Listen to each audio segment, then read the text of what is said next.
अस्सलाम वालेकुम नाज़रीन, कैसे हैं आप सब।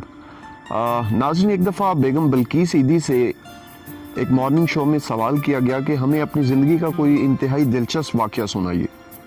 तो आप मुस्कुराने लगी और फिर फरमाया कि एक दफ़ा ऐसा हुआ कि मैं और ईदी साहब अपनी एक प्राइवेट कार में जो है वो सखर एक शादी पे जा रहे थे कि अंदरून सिंध में हमारी गाड़ी को चंद डाकुओं ने रोक लिया और कच्चे में ले गए। वहाँ कुछ ऑलरेडी गाड़ियाँ थीं जिन्हें वो लूट मार कर रहे थे डाकू। एक डाकू हमारी तरफ आया, हमसे भी सब कुछ ले लिया। अचानक एक डाकू की नज़र जो है वो ईदी साहब पर पड़ी। वो कुछ परेशान हुआ, उसने गौर से ज़रा देखने की कोशिश की और फिर यकदम भाग के करीब खड़ी एक जीप की तरफ गया। वापस एक दराज कद शख्स के साथ आया तो उस शख्स ने कहा टॉर्च वाले को कि रोशनी डालो ज़रा। ईदी साहब के चेहरे पे रोशनी डाली तो वो परेशान हो गया और पूछा कि क्या आप अब्दुस्तार ईदी हैं। तो ईदी साहब ने फरमाया कि जी हाँ, ऐसा ही है, मैं ही हूँ अब्दुस्तार ईदी।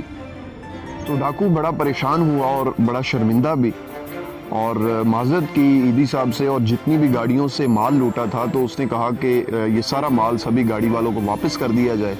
और उसके बाद ईदी साहब को 20 लाख रुपए जो है वो चंदे के तौर पर दिए। वो कहने लगा कि ईदी साहब, एक वक्त आएगा कि जब हमें पुलिस मुकाबले में मार दिया जाएगा तो फिर आप ही हैं जो हमारी लाश को कफनाएंगे भी और दफनाएंगे भी, तो हम ये गुस्ताखी कैसे कर सकते हैं। तो ईदी साहब ने मना किया, लेकिन वो बज़िद था कि नहीं, ये पैसे आप रखें। तो बात करने का मकसद ये है कि एक वक्त था कि जब चोर और डाकू जो हैं वो भी बाज़मीरे हुआ करते थे। और फिर दूसरी बात यह है कि जब आपकी ज़िंदगी जो है वो मखलूक खुदा की खिदमत में लगी हो, सर्फ हो रही हो, तो फिर अल्लाह की ज़ात आपको वो इज़्ज़तें बख्शती है, ऐसी ऐसी चीज़ों से नवाजती है कि आप खुद हैरान हो जाते हैं।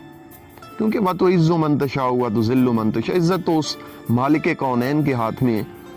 तो ज़रूरी नहीं है कि आपके पास कोई ओहदा हो, आप बहुत मालदार हो। जब खुदा ने किसी को इज़्ज़त देनी होती है तो वो एक, उन्हें कहते हैं ना ईदी साहब को, द रिचेस्ट पुअर मैन, अमीर तरीन गरीब आदमी। तो फिर एक ऐसे शख्स को भी जो है वो अल्लाह दो जहानों की इज़्ज़तों से नवाज देता है। अल्लाह हमें भी मखलूक खुदा की खिदमत करने का हौसला दे और तौफीक दे।